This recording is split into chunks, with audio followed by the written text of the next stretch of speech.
Assalamualaikum, welcome back to this channel. Today we are going to discuss strong nuclear force. ये force जो है ये कहाँ present होती है, इसका क्या काम है, आज हम वो डिस्कस करेंगे.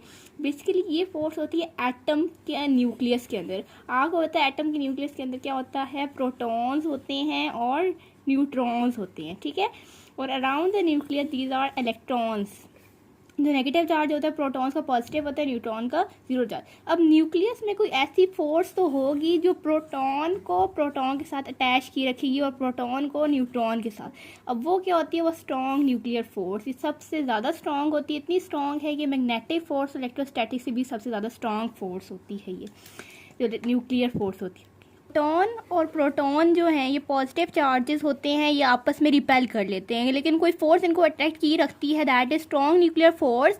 ये फोर्स इसको अट्रैक्ट किए जाते हैं. इसके एक्सचेंज पार्टिकल्स जो होते हैं दीज आर नोन एज पायॉन्स, ठीक है. पायॉन्स आर द एक्सचेंज पार्टिकल्स जो इन दोनों फोर्सेस को मीन्स प्रोटॉन्स आपस में रिपेल कर लेते हैं, लेकिन कोई फोर्स इनको न्यूक्लियस के अंदर बाइंड रखती है, that is strong nuclear force. और स्ट्रॉन्ग न्यूक्लियर फोर्स के एक्सचेंज पार्टिकल पायॉन्स होते हैं. Pions they are made up of क्वार.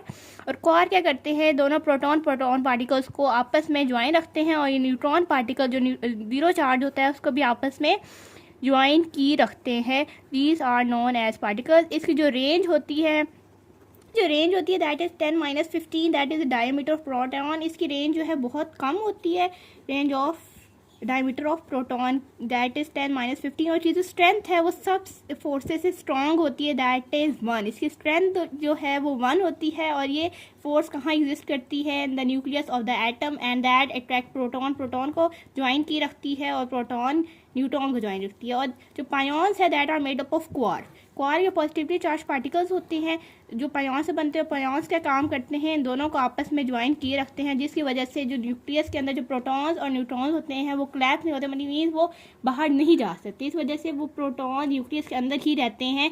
ये फोर्स होती है सबसे ज़्यादा स्ट्रॉन्ग जो इनको आपस में ज्वाइन किए रखती है. Thank you for watching this video. Hope you will like it and understand my topic. Meet you in the next video. Like, subscribe and share. अल्लाह हाफिज़.